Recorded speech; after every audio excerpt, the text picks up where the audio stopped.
All right. At this point, I'm thinking that this is all a single solid color. It may be time to use some color separation.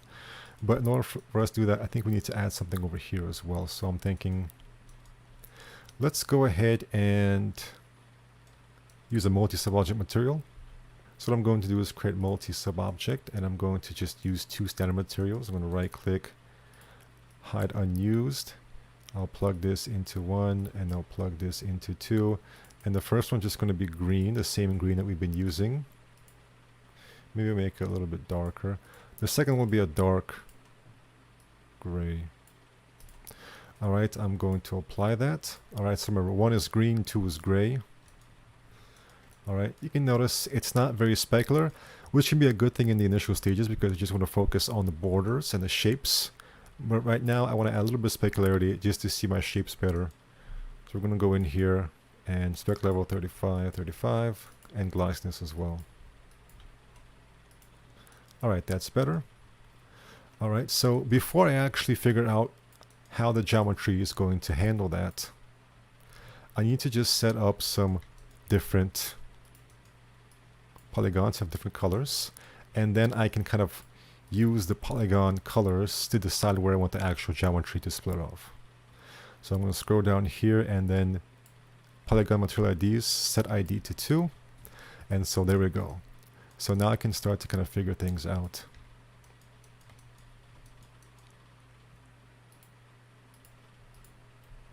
So I'm just thinking where I want that to occur. Maybe here would be a good opportunity for some sort of little detail.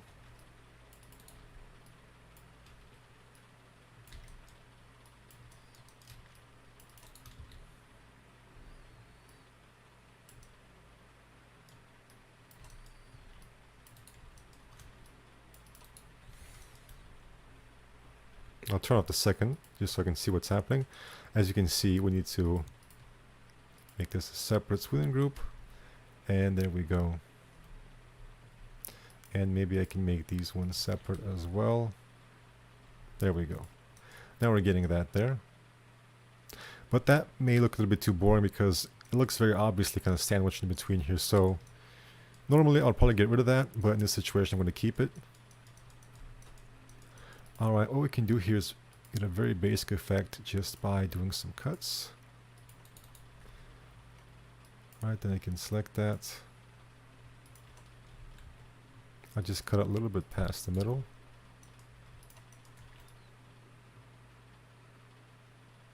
And inset that and then move down or up. And I can delete these polygons. And so now I've got this happening.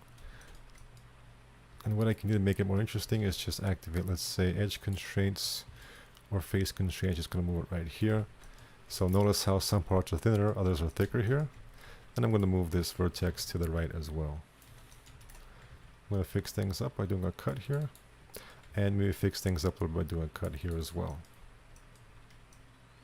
If I want this to be sharper, I can select this and give this separate smoothing groups. And now I have this sharpness happening here. As you can see, it looks very nice and clean.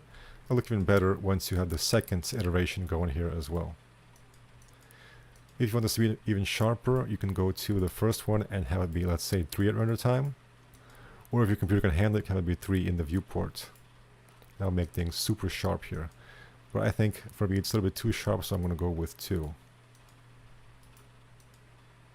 And actually, let's turn off 3 at render time. Alright. So now I've got this happening here. What I can do, I can actually smooth it out by just giving this 3. So I can have, let me see, I can select this and once again use the back and forth method. So if I just go up to the left, I get this. But if I go up to the left and then right, I'll kind of balance things out like so. Now I've got this curve happening.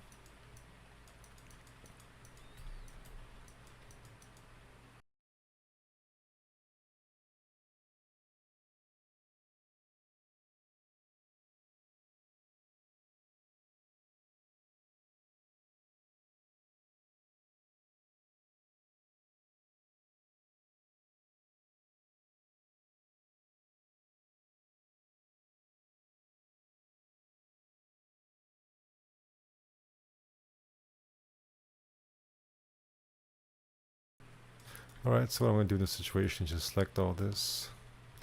And normally I would spend more time figuring out where exactly I want this piece to be, but we just need to get moving here, so I'm going to go ahead and detach this. And then I will detach this here as well.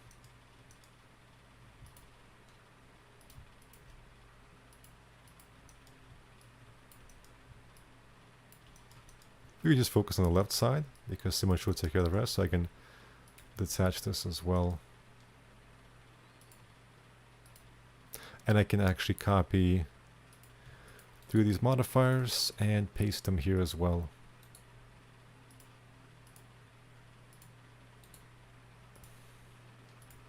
You can see right now I get this awkward effect because they're pretty much taking up the same exact space. So we need to create a separation here, and what I'm going to do for that is I'm going to select these edges and just going to move them down. And so I'm also going to select all the polygons and give them 1. Or I can just go ahead and go back into my material editor and just give them the same green material right here. So we transition from using multi-cell object to just the basic one. Alright, now I've got that, and I can do the same for this as well. So if I just double click on this, I'll get that. So I'm going to double click here as well, and here. I can also just hold down Shift, left click.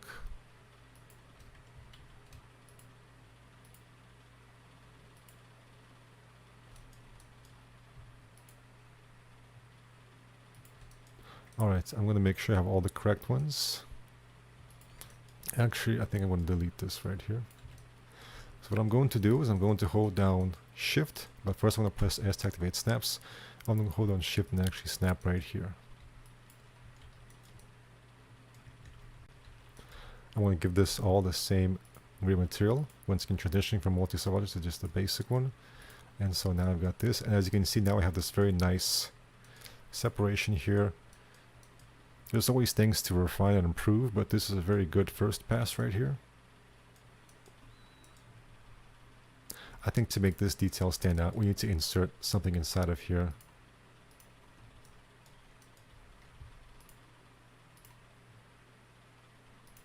Sometimes when you insert a loop, the loop will be kind of crooked like this, so sometimes it's a better idea just to use cut.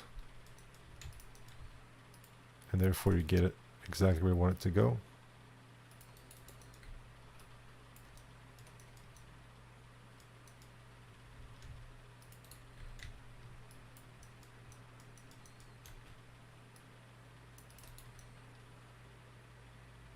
Alright, then I will detach this as a clone.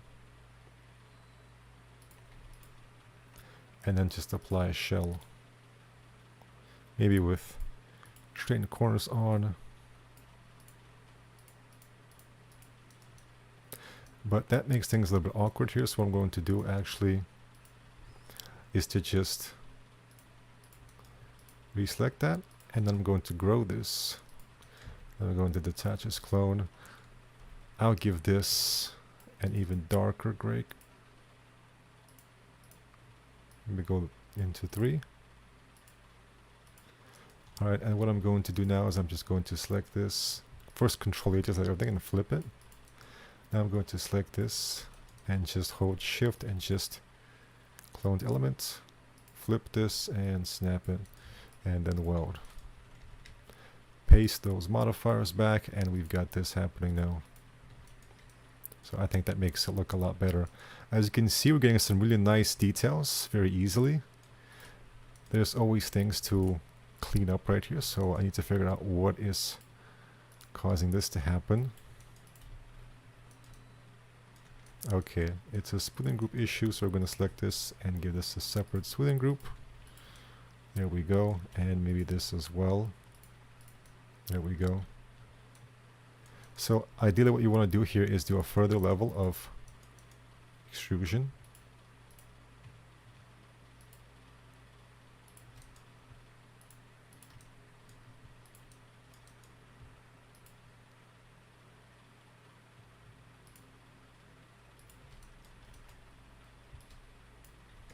Maybe you can fix some small areas. For example, here I probably want to give this the same as within group.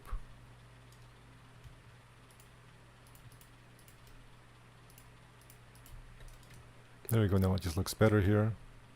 And for some reason I'm really feeling that maybe we have a nice smooth detail here. So sometimes as you get more experience, you will sometimes just feel that something needs to be here to make this feel less lonely.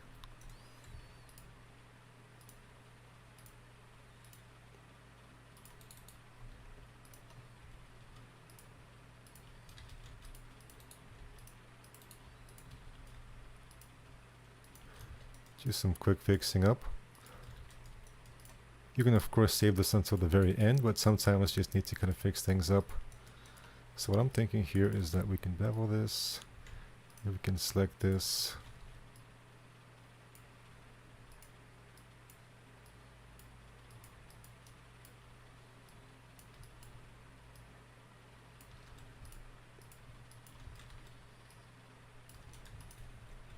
There we go. And maybe just putting a little dot right here will also just make it look nicer.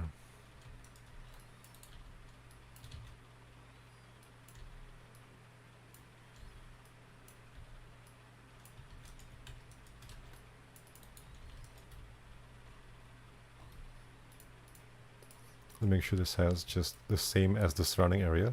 So that's one, this needs one as well. There we go. So as you can see, very nice details very quickly. Let me show what I did previously as practice.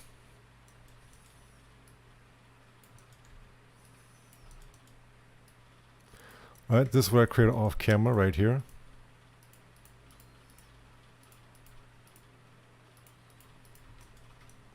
So we can do a side-by-side render. I can maybe show you maybe more of these details in the next video. Thank you for watching and take care.